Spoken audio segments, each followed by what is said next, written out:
दोस्तों मैं आप लोगों को दिखा रहा हूँ कि मेरे एक वृक्ष जो वृक्ष है, समझ लीजिए कि ये हम लोगों के जीवन पे भी इसका बहुत बड़ा प्रभाव है। इसी तरह से इस टाइम आप जूम करके दिखा रहा हूँ, इस पे एकाक पत्ते लगे हुए हैं, वो भी सूख चुके हैं। एकाक ठो पत्ता लगा हुआ है कहीं भी, वो सब भी सूख चुका है। लेकिन क्या इस वृक्ष का यही दशा रहेगी?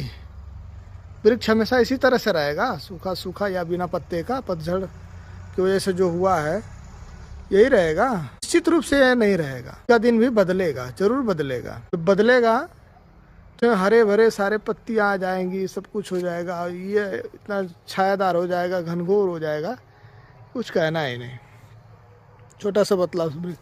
इसी तरह से जब हमारे जीवन में परेशानी आती है, तो इसी तरह से हमारे पास जब कुछ हम शून्य हो जाते हैं, तो कुछ नहीं बचता, तो प्राकृतिक हम लोगों को हमेशा कुछ ना कुछ करने का साहस देती है, विकल्प जरूर छोड़ती है।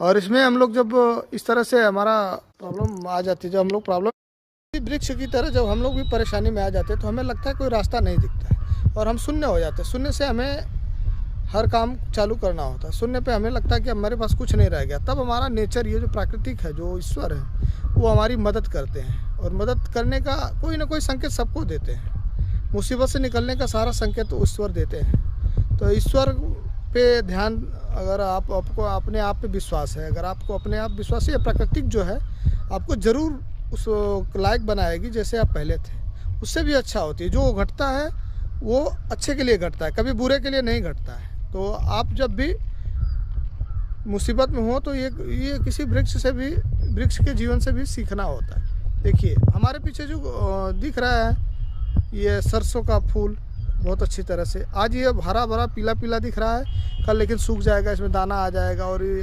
दानावाई मड़ाई करके रख दिया जाएगा। फिर इसका बीज निकलेगा, फिर हम लोग इसको बोएंगे, बुआई करेंगे, इसके बाद अच्छे फिर हरा भरा निकलेगा। फिर एक दिन यही नेचर है, यही दुनिया है।